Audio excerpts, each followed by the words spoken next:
चाहिए, मेरे पति को जल्दी से बाहर निकालिए, मेरे पापा को जल्दी से निकालिए। और यहाँ पे हम देखते हैं कि हर कोई उसके खिलाफ अगेंस्ट उसके खड़ा रहता है। तो रानी बहुत ही परेशान हो जाती है। जैसे ही उसकी नींद खुलती है तो वो पानी पीती है, क्योंकि वो बहुत ही नर्वस हो जाती है और बोलती है कि अब मुझे कितने भी जल्दी से जल्दी मिस्टर लाल को बाहर निकालना पड़ेगा, क्योंकि वो मेरी गलती का सजा भोग रहे हैं और इस तरीके से मैं उन्हें बेगुनाह होके भी वो जेल में है, ये मुझे बिल्कुल भी बर्दाश्त नहीं हो रहा।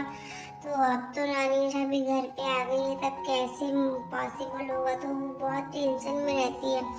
तभी दिग्विजय वहाँ आता है तो वो पढ़ने बैठ जाती है बुक लेके। तो दिग्विजय जो होता है वो बोलता है टाइम कितना हो रहा है, तुम्हें पता है ना, 10:30 बजे तक तुम्हें बोला था सोने के लिए, तो तुम अभी तक क्यों जग रही हो। तो ये सुन के वो बोलती है कि कुछ नहीं है। फिर वो उसको सुला देता है और उसका बुक हटा देता है। तब वो उसका हाथ पकड़ लेती है, वो जाने लगता है। तो फिर वो थोड़ा इमोशनल हो जाता है, क्योंकि उसको ऐसा लगता है कि अनीशा के साथ इस तरीके से मैं पेश आ रहा हूँ तो इस वजह से रानी को बुरा ना लगे।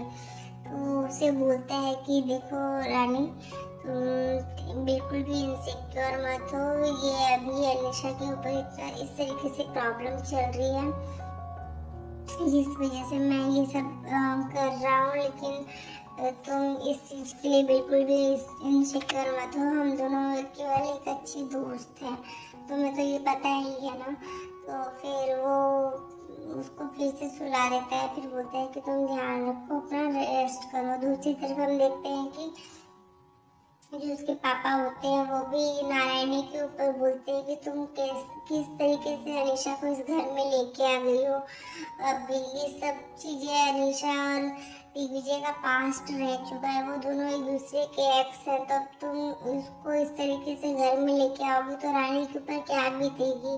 तुम रानी के बारे में तो एटलीस्ट सोचो कि अगर उसके दिमाग में कुछ भी आएगा तो उसका असर डायरेक्ट उसके बच्चे पे जाएगा। तो तुम इतना तो सोच के कर सकती थी ना, लेकिन तुमने ये सब चीजें क्यों नहीं सोचा।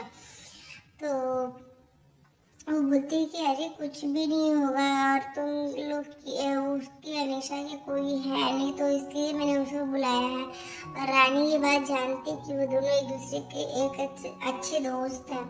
तो ये सुन के फिर वो उसे बोलता है कि लेकिन ये गलत की जो तुमने किया। तो फिर वो समझती नहीं है उन लोगों की बात और वहाँ से चली जाती है। दूसरी तरफ हम देखते हैं कि जो बड़ी माँ होती है वो भी सब चीज़ों के खिलाफ रहती है कि क्यों ऐसा कर रही है, पर फिर भी वो सोचती है कि अभी अनीशा की ये हालत है तो इस वजह से वो यहाँ पे है। और यहाँ पे हम देखते हैं कि रानी जो होती है वो इस घर में सोचती रहती है कि अब क्या करूं, मैं किस तरीके से अनीशा का सच बाहर लेके आऊं सबके सामने।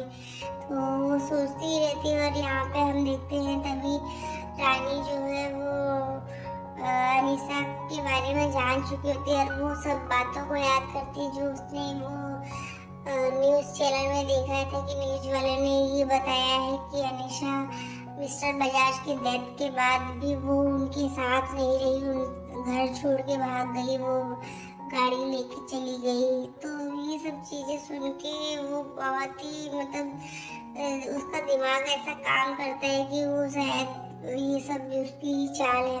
तभी अनीशा जो होती है वो दिग्विजय का दरवाजा खटखटाने लगती है कि दिग्विजय दरवाजा खोलो जल्दी से। तो जैसे ही रानी उठ के जाती है दरवाजा खोलने, तो वो दिग्विजय भी वहाँ आ जाता है। और दिग्विजय अपना जैसे ही दरवाजा खुलता है तो वो आके दिग्विजय के गले से लग जाती है। तो अनीशा को इस तरीके से गले से लगते देख रानी को बहुत आश्चर्य होता है, ये इस तरीके से कैसे उसके साथ चिपक के उसे गले कैसे लगा सकती है। तभी वो उसे बोलता है कि क्या हुआ। तो वो बोलती है अनीशा की कमरे में से बहुत अजीब सी आवाज़ आ रही है, मुझे ऐसा लग रहा है दिग्विजय कि मुझे मिस्टर बजाज बुला रहे हैं, मुझे आवाज़ें आ रही हैं।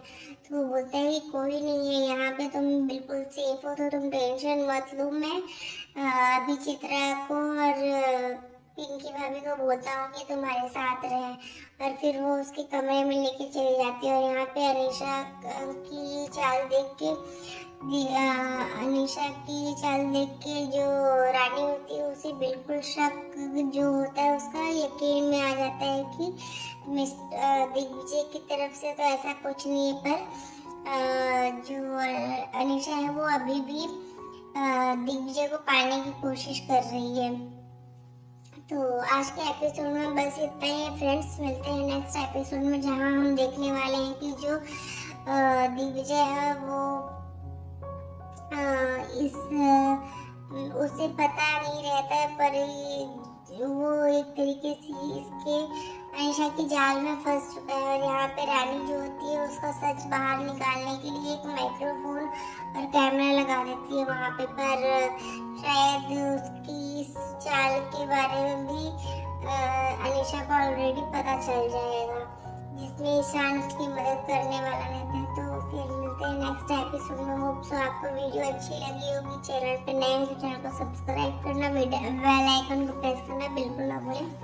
तब तक के लिए bye bye, take care, Radhe Radhe. अपना बहुत ध्यान रखिएगा फ्रेंड्स। होप सो आपको बहुत ही पसंद आया होगा आज का एपिसोड। अगर आपको कोई और चैनल और सीरियल्स पसंद है तो कमेंट सेक्शन में बता दीजिएगा, मैं उसके रिव्यूज जरूर दूंगी आपको। Thank you, Radhe Radhe.